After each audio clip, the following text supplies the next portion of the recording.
Ce soir, Petra Mogdad nous parle d'une particularité qu'elle a importée en France de son pays d'origine, son accent libanais. Ah, tu as un petit accent. Ça vient d'où ce petit accent? Combien de fois ai-je entendu cette phrase? Parfois parce que quelqu'un souhaite connaître mes origines, mais n'ose pas poser la question directement.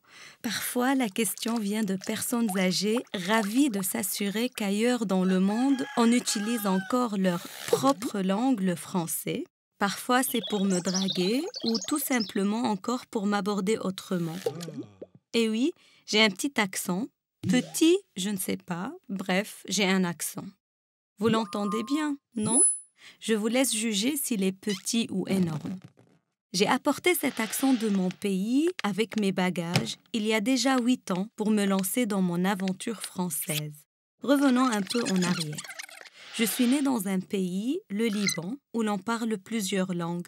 Certes, notre langue maternelle est l'arabe que nous parlons sous une forme dialectale. Mais nous, les Libanais, nous sommes fiers de le mélanger avec un peu de français et d'anglais. Il est courant d'entendre les personnes te saluer en disant « bonjour », te remercier en disant « merci » et te dire « bye bye » en guise d'au revoir. Mais le français garde une relation particulière avec mon pays. Ma mère, qui est pourtant une fervente admiratrice et militante de notre langue maternelle, disait souvent « La France est la tendre mère du Liban ». Si, chez nous, certaines familles ne parlent que le français au quotidien, et ce, sans accent, ce n'est pas du tout le cas de ma famille, d'où mon accent particulier, ou original si vous voulez. Moi, j'ai appris le français à l'école, mais aussi dans la rue, où on entend souvent des mots français utilisés d'une façon particulière, à la libanaise, si on peut dire. Voilà quelques exemples. Bonjourak, c'est le bonjour à la libanaise. Le ka correspond à l'adjectif possessif en arabe. On l'ajoute à bonjour pour désigner que c'est un bonjour particulier à toi seul. Mit bonjour, répond l'autre, ce qui veut dire sans bonjour à toi.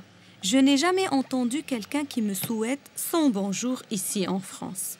Mais mon accent est surtout dévoilé avec ce R qui, malgré tous mes efforts, me trahit parfois, surtout quand la discussion est assez intense et chargée d'émotions. À l'université, j'avais un professeur qui nous disait qu'un Libanais, né au Liban, ne pourra jamais prononcer le R comme un Français de France. Bon, je ne sais pas s'il a raison, mais pour moi en tout cas, mon R continue à rouler même après 8 ans passés en France. En fait, cette question que me posent les Français sur mon accent, une question souvent bienveillante, m'amuse beaucoup. Elle me permet de discuter, d'échanger avec les personnes qui me la posent, et c'est une chose assez rare dans la rapidité du quotidien parisien. Et c'est vrai que j'adore tourner autour du pot. Quand quelqu'un me demande « D'où vient votre accent ?», je réponds souvent « Ah bon, je n'ai pas d'accent, moi !» Il y a ceux qui se sentent un peu gênés et qui répliquent « Oh, c'est très léger, mais vous parlez très bien le français !» D'autres qui essayent de relativiser en disant « Mais c'est très beau, il faut le garder !» Et moi, je rigole et je leur dis « J'ai un accent et j'aimerais le garder, c'est ma marque de fabrique. » Mais moi aussi, je me retrouve parfois dans la situation de ces personnes qui s'étonnent des accents des autres. Une fois, j'ai demandé à une personne de quel pays elle venait. Elle m'a regardée, offusquée. Elle venait de Marseille. Je ne savais pas que les accents français peuvent être si différents d'une région à l'autre.